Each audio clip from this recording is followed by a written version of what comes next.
उसको छोड़ना पड़ा, ये मर जाती तो हम सबकी खाट खड़ी। मैंने उस लड़की को भी धोखा नहीं दिया, तलाक होना ही था। राम राम जी गाइज, कैसे हो आप सब? आए हो आप सब अच्छे होंगे। तो गाइज आज ब्लॉग नहीं, आज है हमारा इंटरव्यू। राकेश भाई ले रहा है। राकेश भाई ने पूरा एक कागज बनाया है, उसमें लिखा है हमारे ऊपर क्वेश्चन कि हमने पहली बीवी को धोखा की दिया, हमने पहली बीवी को तलाक की दिया, क्या कारण था, हमने माता पिता को धोखा की दिया। तो सारे क्वेश्चन आज तक के जितने भी क्वेश्चन है बीवी के संबंधित, वो सारे क्वेश्चन मैं आपको इस ब्लॉग के अंदर बताऊंगा। तो ये वीडियो लास्ट तक देखना। दोस्तों राम राम। और आज मैं आया हूँ यहाँ पे मस्तराम जी और अंकिता जी का इंटरव्यू लेने। बिल्कुल सीरियस तरीके से इंटरव्यू लूंगा इनका, और 100% इनके जो सत्य बात होगी वो इनसे क्वेश्चन किया जाएगा, और जो भी आपके मन में चल रहे हैं प्रश्न उनका उत्तर आपको जरूर मिलेगा। तो आपके लिए पहला क्वेश्चन ये है मस्तराम जी कि आपकी शादी कब हुई थी? तो गाइज मेरी शादी हुई थी 2016 के समथिंग। हाँ, मुझे कंफर्म डेट याद नहीं है, लेकिन 2016-17 में हुई थी मेरी शादी। मेरी जब उम्र थी 18 साल या 19 साल की लास्ट। तो ऐसे शादी का क्या कारण रहा अर्जेंट?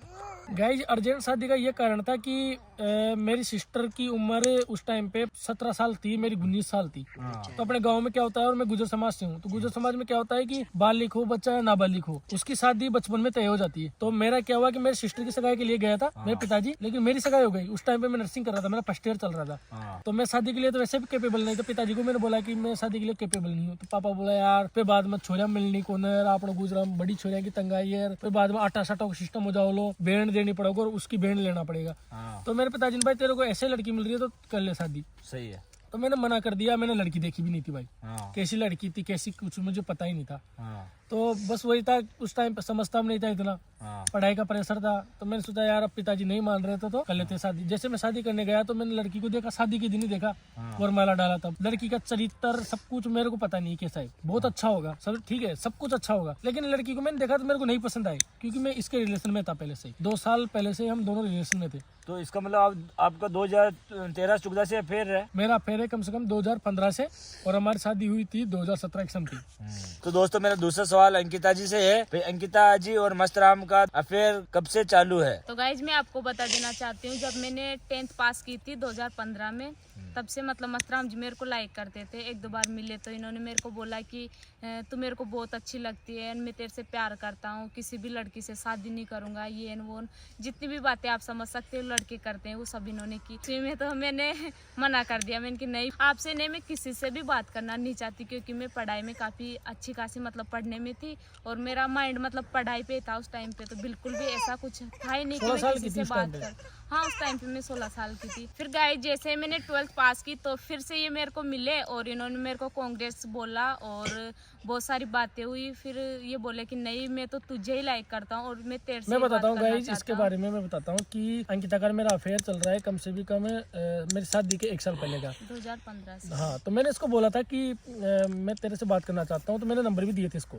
तो इसने बोला कि नहीं मैं आपसे बात नहीं करना चाहती, नॉट इंटरेस्टेड। तो उस टाइम पे मैंने बोला कि ठीक है अभी ये नहीं एक्सेप्ट कर रही है तो कोई बात नहीं। तो मैं तो लगातार कोशिश कर रहा था, मेरी कोशिश इसके ऊपर ही थी क्योंकि पढ़ने में अच्छी थी। तो गाँव में भाई ठीक है, और रिश्तेदार भी नहीं थे, दूर के थे, तो ठीक है प्रेम संबंध गांव में ज्यादा हो जाता है, पहला प्यार ज्यादातर लोगों को गांव में होता है। मैं भी नर्सिंग कर रहा था, इसको भी मेरे बारे में सुना, धीरे धीरे इसने सुनना स्टार्ट किया, मस्तराम अच्छा बंदा है, पढ़ने में अच्छा है, अच्छे परिवार से है, सब कुछ इसको धीरे धीरे पता चला। तो इतने में मेरी 2017 में तो शादी हो गई। शादी से पहले प्यार करते थे, लेकिन बात शादी के बाद में हुई स्टार्ट, और मेरे को लड़की पसंद नहीं थी, तो फिर तो चलना ही था ना। तो आपने आपकी शादी के बाद ही प्रपोज किया हुआ अपने आप दोनों के बीच में? प्रपोज मैं पहले कर दिया था शादी के पहले, बातचीत हमारी शादी के बाद में हुई। कंटिन्यू लगातार कंटिन्यू बात जब चली। से 12th पास मैंने और फिर सबसे बड़ी प्रॉब्लम क्या होती है कि कुछ प्यार होता है टाइम पास, कुछ प्यार शुरुआत से ही टाइम पास नहीं होता है। हम लोगों का क्या होता है कि हम दोनों ने जब बात शुरू की तो हमारे प्रोमी जो वादे इतने खतरनाक हो गए थे। इसने बोला भाई तू मुझे छोड़ देगा तो मैं मर जाऊंगी, या तो तू मेरे से बात मत कर, बात करेगा तो मैं हमेशा तेरे साथ ही रहना चाहती हूँ। सही है। मेरा भी ये प्रोमिस था, इसका भी ये प्रोमिस था, इसलिए हम बिछड़ ही नहीं पाए। हमारा प्रेम शुरुआत से ऐसा था कि हम दूर ही नहीं हो सकते। लगाओ मतलब अब देख सकते हो ना आप कि एक गांव की लड़की को मैं लेके आ गया, और मैंने मेरे माता पिता को छोड़ दिया एक जवान उम्र में, जब मेरे माँ बाप के साथ मेरे को रहना चाहिए था इस उम्र में। उस टाइम पे मैं इसको लेके आ गया था। आप सोच सकते हो कि हमारा प्रेम लव कितना हार्ड था। तो दोस्तों मेरा तीसरा सवाल अंकिता जी से है कि मस्तराम जी की शादी होने के बाद अंकिता जी ने मस्तराम से अफेयर क्यों रखा, उसे छोड़ देना चाहिए था ना? तो गाइस जरूरी तो नहीं है ना कि शादी शादी के बाद प्यार नहीं हुआ। और हमारा तो रिलेशन मतलब रिलेशन नहीं बोल सकते, बट ये मेरे को पसंद करते थे। मेरे को 1 साल पहले मेरे को प्रपोज करते थे। एक टाइम ऐसा आया था कि हम दोनों को एक दूसरे को छोड़ देना चाहिए था, और फिर हम दोनों ने डिसाइड भी किया था, लेकिन यार नहीं छूट पाता है। कभी कभी ऐसा होता है कि ज्यादा ही होता है राकेश भाई, ज्यादा हो जाता है कि नहीं छोड़ पाते हैं। हम समझ सकते हैं कि जैसा इसका प्यार था उस लड़की ने मेरे से प्यार किया होगा, ठीक है, लेकिन प्रॉब्लम ये थी कि मैं उससे नहीं करता था, इससे करता था। तो वो तो मेरे को पसंद थी, उसको मैं पसंद होऊंगा शायद, पर उसको तो मैं समझ ही नहीं पा रहा था ना। मैं तो इस लड़की को समझ रहा था उस टाइम पे। सही है। ये मेरे को समझ रही थी। अगर सोचो, अगर मैं बीवी को रखता तो इसको भी तो धोखा ही दे रहा था ना मैं। क्योंकि इसको मैंने भी भी धोखा ही मेरी था ना लाइफ मेरा। में हाँ, इसको ज्यादा धोखा मिलता। क्योंकि मैंने देखो ये एक तो इसकी पूरी इज्जत खराब हो गई थी गांव में। अगर ये दूसरी जगह भी जाती ना, वहाँ पे भी इसकी कोई इज्जत नहीं थी, तो सब कुछ खत्म तो ऐसे हो गया था ना। सबकी नजरों में गिर गई सबकी थी। नजरों में मम्मी, गिरी गई पापा, थी। फैमिली, परिवार, और पूरा वो गाँव। बीवी भी रख के क्या करती मेरे पास, जिसको मैं प्यार ही नहीं देता, जिसको मैं कुछ ही नहीं रखता। बिल्कुल सही है। ऐसा था। तो दोस्तों मेरा चौथा सवाल है मस्तराम जी से। तो मस्तराम जी, आपने पहली पत्नी को तलाक क्यों दिया, क्या कारण था उसका? गाइज, मेरी पहली पत्नी को तलाक देने का विशेष कारण ये था कि अंकिता का मेरा प्रेम प्रसंग चल रहा था। ठीक है, शादी मेरी भले हो गई थी, जबरन शादी हो गई थी मेरी, माता पिता की लाज रखने के लिए, लेकिन अब फिर मेरा इससे चल रहा था। देखो ऐसा नहीं कि मैं इसको उठा के लेके आ गया, ठीक है, हमारा प्रेम चल रहा था। फिर मैंने जो वाइफ वो 1-2 बार उसको गाँव भेज दिए, तो मैं जयपुर रहता था, तो मैं 1-2 बार गाँव आया तो मेरे को मिली भी थी वो, ठीक है। तो मैंने उसको बोला था कि भाई देख, मैं तेरे को कभी भी कुछ नहीं रख सकता हूँ, ठीक है। ये बात आपने फेस टू फेस की उनसे? हाँ, उनसे, मेरी पहली वाली बीवी को मैंने बोला था कि मैं तेरे को कभी भी कुछ नहीं रख सकता हूँ, क्योंकि मैं इस लड़की से प्यार करता हूँ, ठीक है। और मान ले मैं तेरे को जबरदस्ती रख भी लेता हूँ, उस लड़की को धोखा भी दे दूंगा, तो मैं तो वैसे टूट जाऊंगा। तो न तेरा पेट भरेगा, न मेरा, न परिवार वालों का, ठीक है। और तेरे को भी मैं कभी कुछ नहीं रखूंगा, मैं भी कभी कुछ नहीं रहूंगा। वो लड़की भी आगे जाएगी तो उसकी इज्जत पूरी खराब हो गई, वो भी कभी कुछ नहीं रहेगी। उसका रिएक्शन बहुत अच्छा था, ये मेरे को बात बोलना पड़ेगा। वो कभी भी मेरे को कभी भी कुछ नहीं बोला, उसने मेरे को कभी भी कुछ नहीं बोला कि तू ये क्यों कर रहा है, वो क्यों कर रहा है। हाँ, उसका दिल टूटा होगा जिस दिन मैं उसको छोड़ाऊंगा, ठीक है। हर लड़की का दिल टूटता है, क्योंकि मैं उससे प्यार नहीं करता तो वो मेरे से करती होगी, ठीक है। हर बीवी करती है अपने पति से प्यार। तो फिर हमने उस टाइम पे मैंने तलाक नहीं दिया था उसको, नहीं दिया था। मैं बोलता रहा उसको, मैं आज वीडियो में बोलना चाहता हूँ, मैंने तो उसको ये भी बोला था कि तुम दोनों रह लो, मैं तेरे को भी नहीं छोड़ सकता तो मैं इसको भी नहीं छोड़ सकता। मैं तेरे से प्यार नहीं करता हूँ, लेकिन मैं तेरे को रख लूंगा, इसको भी मैं रख लूंगा। दोनों अगर तुम साथ रहते हो तो न मैं भी कुत्ता नहीं बनूंगा, तुम दोनों के साथ भी धोखा नहीं होगा। सही। मेरा ये डिसीजन था गाइज। न इसको अच्छा लगा वो मामला, न उसको अच्छा लगा। मैंने दोनों तरफ से ऑफर किया था कि भाई तुम दोनों अगर खुश रह सकते हो तो तुम दोनों को मैं रखूंगा, चाहे मैं कुछ भी करूँ, चाहे मुझे गाँव छोड़ना पड़े, कुछ भी करना पड़े, मैं तेरे को भी धोखा नहीं दूंगा। मैंने उस लड़की को भी धोखा नहीं दिया। मैंने कोशिश की थी कि मैं उस लड़की को भी धोखा नहीं दूं, पहले शादी वाले को भी, और इसको भी नहीं दूं। अब यार मैं इसके भी फिर में आ गया, इसको भी नहीं छोड़ सकता। मेरे माता पिता उस लड़की से बहुत प्यार करते थे, तो उसको मैं माँ बाप की तरफ से नहीं छोड़ सकता था। भाई मैं बीच में इतना बुरा फंस गया था राकेश भाई, इतना बुरा फंस गया था गाइज में कि मैं इधर गिरूँ तो मेरे साथ कुआ था, इधर गिरूँ तो मेरे साथ खाई थी। मैं सच बता रहा हूँ, अगर उस लड़की को मैं रख लेता ना तो ये मर जाती तो हम सबकी खाट खड़ी। यार कोई लव मैरिज वाली लड़की मर जाए फांसी खा के, आत्महत्या करके, तो मेरी जिंदगी तो वैसे खराब हो जाती। तो अगर ये मर जाते तो इनके साथ साथ आप भी मर जाते। मैं मरना ठीक है, आत्महत्या करता नहीं करता वो अलग बात है। केस करके इसके कोई भी फीमेल वाले केस करके मुझे ऐसे मार देते ना, इसके वजह से मेरी लड़की मरी है, जिंदगी भर का धब्बा। अब मैं इसको भी कैसे छोड़ूं? तो मैंने लास्ट में यही डिसीजन लिया कि प्यार भी मैं इससे करता हूँ, ये भी मेरे से करती है बहुत ज्यादा। और सबसे बड़ी प्रॉब्लम कि माँ बाप रोते थे कि तू इसको छोड़, आपके? हाँ, कि तू इसको छोड़, गांव का मैटर है, सब कुछ है। क्योंकि आपके रिश्तेदार फोन करने लग गए होंगे। सब करने लगे यार। माता पिता मेरे इतने अच्छे हैं, मेरे माँ बाप है ना, भगवान है भाई। गाइस मैं सच बता रहा हूँ, आपने मेरे माता पिता को देखा नहीं है, जो भी भाई लगभग जानते होंगे उनको पता है, मेरे माँ बाप भगवान है। आपके पापा तो पहले विदेश भी लेके आए ना मेरे आपको पापा पालने 5 के लिए? साल मेरे पापा 5 साल तक हमारे पालन पोषण के लिए 5 साल तक विदेश भी रखे हैं। हम बच्चों को छोड़ के चले गए थे, तो हमने लास्ट में यही डिसीजन किया, आज नहीं तो कल सबको एक्सेप्ट करवा देंगे। हम दोनों भाग गए 17 अगस्त 2019 को हम भाग गए। उसके बाद भागने के बाद में तलाक होना ही था उससे। हम दोनों ये प्रे करते हैं कि हम दोनों भी खुश रहे, वो भी खुश रहे, मेरा परिवार भी खुश रहे, उसका परिवार भी खुश रहे, इसका परिवार भी खुश रहे। अब इसमें मेरी भी गलती है भाई कि मैंने शादी किया। सबसे बड़ी गलती है ये मेरी कि मैंने शादी की।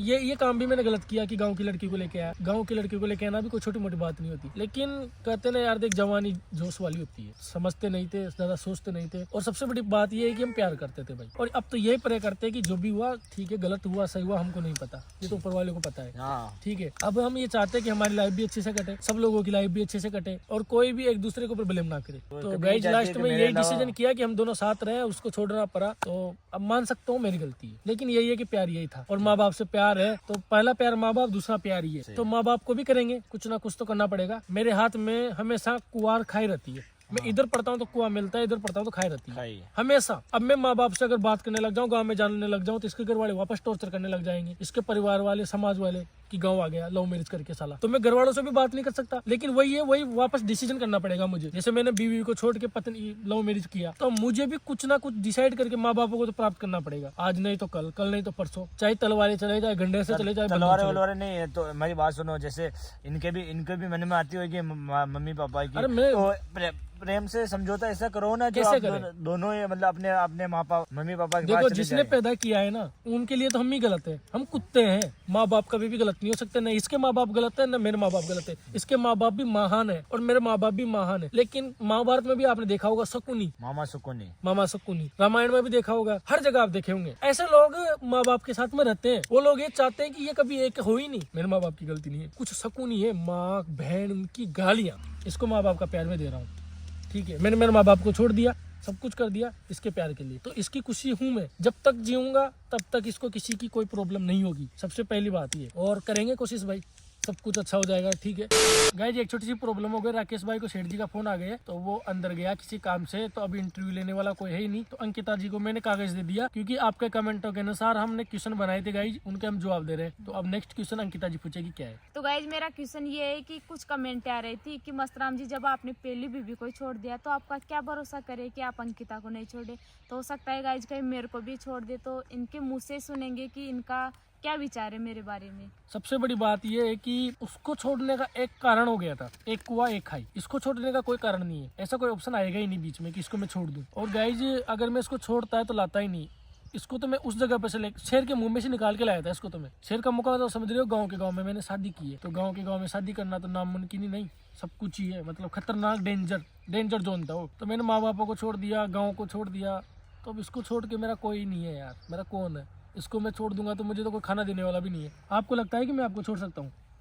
नहीं छोड़ सकते, बिल्कुल भी बिलीव नहीं है कि मेरे को छोड़ देंगे, क्योंकि मैंने भी इनके खातिर सब कुछ छोड़ दिया है, अपने सब कुछ त्याग दिया है, माँ बाप, घर परिवार। अब मेरा तो कोई है ही नहीं, जो भी है यही है, इनके ऊपर ही डिपेंड हूँ मैं। तो जो भी मतलब नहीं छोड़ सकते मेरे को, ये बिल्कुल नहीं। जब आपकी शादी हो गई थी तो क्या आप खुश थे उस टाइम पे?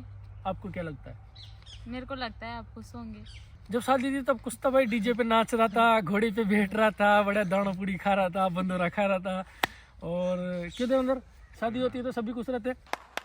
तो मैं शादी से बिल्कुल खुश नहीं था गाइस, ये तो लेकिन बोलना होने को पड़ेगा। कोई टाल नहीं सकता। यहाँ से यहाँ तक जो लिख के भेज दिया ना ऊपर वाले ने, किस्मत में, नसीब में, उसे कोई टाल ही नहीं सकता। गाइस हमारे लगभग सारे क्वेश्चन खत्म हो गए। एक क्वेश्चन बचा है जो मैं पूछूंगा अंकिता से। अगर आप मेरी पहली वाली बीवी की जगह होते तो आप क्या करते? गाइज अगर मैं इनकी पहली वाली वाइफ की जगह होती तो मेरे से भी बहुत बुरी बीतती, क्योंकि देखो मैं तो इनसे प्यार करती है और ये मेरे से प्यार नहीं करते, तो मतलब गलत तो लगता है मेरे को। लेकिन मैं यही डिसीजन लेती कि अगर ये मेरे से प्यार ही नहीं कर रहे हैं तो मैं अपनी फैमिली को बताती कि वो मेरे को मतलब एक्सेप्ट नहीं कर पा रहा है, और जहाँ पे इनकी खुशी है इनको खुश रहने दिया जाए। ये जिनसे प्यार करते हैं वहीं पे सेट हो जाए, क्योंकि एक तो ये मेरे को खुश नहीं रखते, और जो अगली वाली लड़की है उसको भी खुशी नहीं मिलती जहाँ पे वो अगली जगह जाती, तो ये तो बेचारा फंस जाता ना इधर का ना इधर का। उस लड़की का दिल दुखा होगा, रियल है। उसकी जगह ये होती है, कोई होती है, मेरी बहन होती, दिल सबका दुखता है, ठीक है, दिल दुखा होगा। लेकिन सबसे बड़ी बात ये है कि वो लड़की मेरे पास कुछ रह ही नहीं सकती थी, क्योंकि मैं उसको नहीं चाहता था, ठीक है, वो मेरे को चाहती होगी। ये तो हर जगह से बदनाम हो चुकी थी, अगर इसको मैं छोड़ देता ना, इसका कोई नहीं था, उसके तो उसके माँ बाप हो गए, पूरा परिवार था, सब कुछ था, ठीक है, और उसको दूसरी जगह भी भेज देंगे, सब कुछ सही हो जाएगा। लेकिन इसकी तो लाइफ ख़राब थी ना। और देखो उसको मैंने छोड़ा, उसको दुख हुआ होगा, दुख मेरे को भी हुआ। मैंने दोनों को ऑफर भी किया था कि तुम दोनों साथ रह सकते हो, लेकिन नहीं हुआ यार, होने को कोई टाल नहीं सकता। गाइज जितने हमको सफाई देनी थी वो हमने बोला, और गाइज आपको भी पता ही है, आप भी प्यार प्रेम करते हो, तो प्यार को छोड़ना कोई छोटी मोटी बात नहीं है। हम नहीं छोड़ पाए एक दूसरे को, हमने बहुत सारी फैमिलियों का दिल दुखाया, उसके लिए सॉरी। अब हम भी खुश रहना चाहते हैं और आप भी खुश रहो। तो गाइज राम राम, जय माता दी। वीडियो पसंद आया हो तो लाइक शेयर सब्सक्राइब कर देना। और भाई हमारी बातों में अगर आपको बुरा लगा हो, आप बोर हो गए हो, तो सॉरी भाई साहब, लव यू। लेकिन आप सभी को, आप सपोर्ट करते रहो।